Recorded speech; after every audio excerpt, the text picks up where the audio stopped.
Mga balita mula sa lungsod ng Pitong Lawa.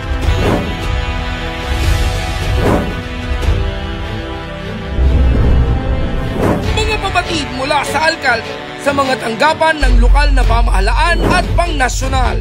Mula sa sangguniang panglungsod, isisiwalat at ilalathala. Abangan ang eksklusibo at eksplosibong mga ulat tuwing Sabado at Linggo, alas 6 ng gabi. Ito ang Balitang San Pablo! Narito na ang mga balita para sa linggong ito. Bukal Bench Felizmino patuloy sa paglilingkod sa mga sangguniang kabataan ng Laguna. Centenarians ng Barangay San Mateo at Santo Angel tumanggap ng cash benefits mula sa OSCA at National DSWD. Fourth quarterly joint meeting ng City Nutrition Committee at Technical Working Group pinamunuan ng City Population Office. SDG faces beneficiaries sumailalim sa livelihood skills training.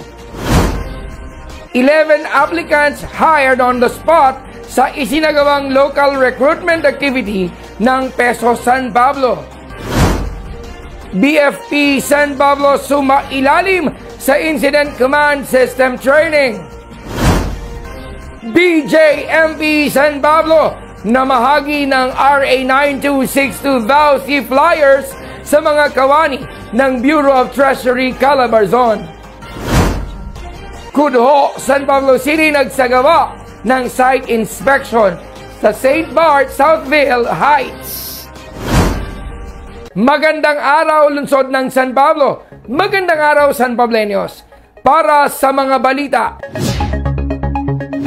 Bukal Bench Stephen Felizmino patuloy sa paglilingkod sa mga sangguniang kabataan ng Laguna. Narito ang Ingat Yaman Gloria Camille Tigzon ng Barangay 5C para sa mga detalye. Patuloy ang paglilingkuran ni Bukal Bench Felizmino para sa mga sangguniang kabataan ng Laguna sa kanyang pagtataguyod at pakikiisa sa kanilang iba't ibang programa. Pinamunuan ni Bukal Bench ang 10th monthly meeting ng SK Federation President ng Laguna na ginanap sa San Pedro City. Katuwang sina Mayor Art Mercado at SK Federation President Rafael T. Nakikiisa rin siya sa naganap na SK Congress ng Bayan ng Santa Maria, Laguna.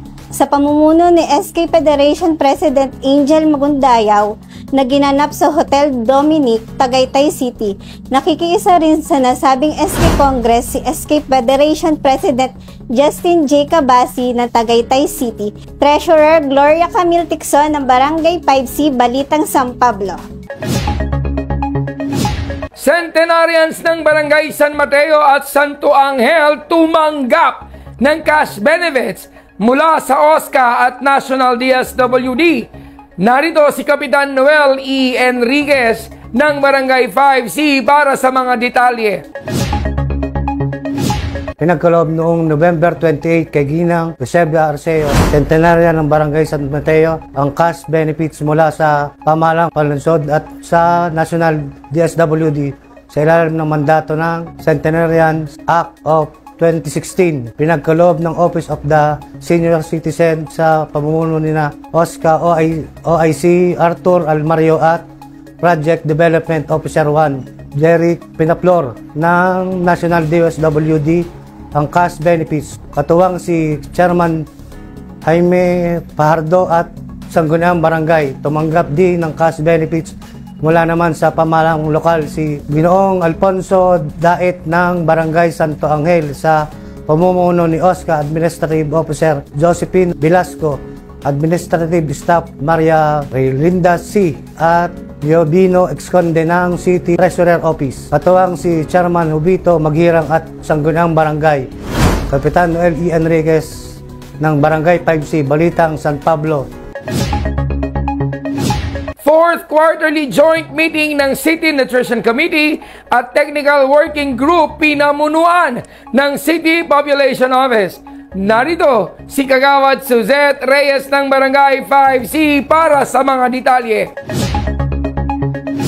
Pinamunuan ng City Population Office ang isinagawang 4th Quarterly Joint Meeting ng City Nutrition Committee at Technical Working Group noong November 28. Ang nasabing pagpupulong ay para sa pagbabalik tanaw sa mga naging implementasyon ng iba't ibang mga programa ng City Population Office at the City Nutrition Committee. Ilan sa mga programang ito ay ang implementation ng Infant Young Child Feeding, National Dietary Supplementation Program, Capability Building of BNS, CNC, and Staff National Nutrition Promotion Program for Behavior Change at Overweight and Obesity Management and Prevention Program. Kagawad Jose Reyes ng Barangay 5C, Balitang, San Pablo. SDG faces beneficiaries sumailalim sa livelihood skills training. Para sa mga detalye, narito naman si Kagawad Mario Alcantara ng Barangay 5C. Sa tagubili ni Mayor Vicente B. Amante ay ginanap ang isang livelihood skills training para sa mga sustainable development goals, spaces, beneficiaries noong November 27 sa SPC Multipurpose Convention Center. Sa pamumuno ng ating City Population Office, dumalo sa dishwashing liquid at supot making ang may 40 participants mula sa Barangay San Francisco. Nakiisa rin sina Escape Chairperson Beverly Estrella ng Barangay San Francisco at City Cooperative Officer Concepcion M. Biglete, Kagawad Mario Alcantara ng Barangay 5C, Balitang, San Pablo. 11 applicants hired on the spot sa isinagawang local recruitment activity ng Peso San Pablo. Ang mga detalye ng balitang yan mula kay Kagawad Victor Reyes ng Barangay 5C. Sa isinagawang local recruitment activity ng Peso San Pablo sa pamumuno ni Peso Manager Pedrito Vigueras, katuwang si Supervising Local Employment Officer LC Pabico at Peso staff, ay may 11 aplikante ang hired on the spot para makapagtrabaho sa Canon, Philippines. May 2 year hired at 8 namang for further interview. Kagawad Victor Reyes ng Barangay 5C, Balitang, San Pablo. BFP San Pablo sumailalim sa Incident Command System Training. Ang mga detalye mula kay Kagawad Cedric George Colliantes ng Barangay 5C. Sa direct supervision ni City Fire Marshal Adrian S. De La Cruz, ay sumailalim ang mga BFP personnel sa Incident Command System Training upang lalo pang mahasa ang kanilang skills at coordination para sa mga emergency responses. Nagsagawa rin ang BFP team ng Fire Safety Seminar and drills sa mga kawani ng BioStar Nutri Products at patuloy na pagpapatupad ng VAUSI campaign ng Bureau of Fire Protection. Kagawad Cedric George Colliantes ng Barangay 5C, Balitang, San Pablo. BJMP San Pablo na mahagi ng RA 9262 VAUSI flyers sa mga kawani ng Bureau of Treasury, Calabarzon. Ang mga detalye mula kay Kagawad Juliet Salamatin ng Barangay 5C. Sa ilalim ng supervision ni Jail Warden Female Dormitory Joanne Cabaldo, katuwang sina Jail Officers 1, Pearl Maisel, Marie Palas at Nicolo Felipe Garmentos, ay namahagi sila ng RA 9262 flyers ukol sa nationwide 18-day BAUSI campaign para sa mga kawani ng Bureau of Treasury, Calabarzon. Namahagi sila ng mga flyers sa ginanap na seminar on sexual harassment na isinagawa sa Samcara Garden and Resort, Lucban, Quezon. Ito po si Kagawad Juliet Salamatin ng Barangay 5C, Balitang, San Pablo. Kudho, San Pablo City, nagsagawa ng site inspection sa St. Bart, Southville Heights. Ang mga detalye mula kay Kagawad Ranilo Alinea ng Barangay 5C. Upang ma-assess ang ongoing development at masiguro na ang construction ng mga pabahay, infrastruktura sa St. Bart Southville Heights sa Barangay San Gregorio ay naaayon sa schedule ay nagsagawa ng site inspection noong November 28 ang mga kawani ng City Urban Development Housing Office sa nasabing housing facility kung mayroong katanungan ang mga informant settlers na nabiyayaan ng housing project na ito ng PNR, NHA at DOTR. Magsadya lamang sa tanggapan ng CUDHO sa One Stop Center City Hall Compound, Kagawad, Ranido Alinea ng Barangay 5C, Balitang, San Pablo. Para sa karagdagang impormasyon ay i-follow kami sa aming Facebook page at City Information Office San Pablo o CIO San Pablo. Mag-subscribe din sa aming YouTube channel at CIO San Pablo.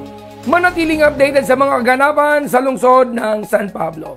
Ito pa rin ang tagubili ng ating minamahal na punong lungsod, Mayor Vic Amante, kasama si Vice Mayor Justin Colago at ang bumubuo ng sangguniang panglungsod, ganon din ang ating punong administrador, Larry S. Amante, serbisyong may ngiti, San Pablenyo ang wagi. Ito ang mga balitang nakalap namin para sa linggong ito. Ako, si Gali Galicia, ang inyong City Information Officer, kasama ang sangguniang barangay ng Barangay 5C. Magandang araw! Ito ang Balitang San Pablo. Mula sa pamahalaang pambarangay ng Barangay 5C. At sa Barangay Information Office ng Barangay 5C, upang manatiling updated sa mga kaganapan ng lungsod ng San Pablo, ugaliing tumutok sa City Information Office, Balitang San Pablo.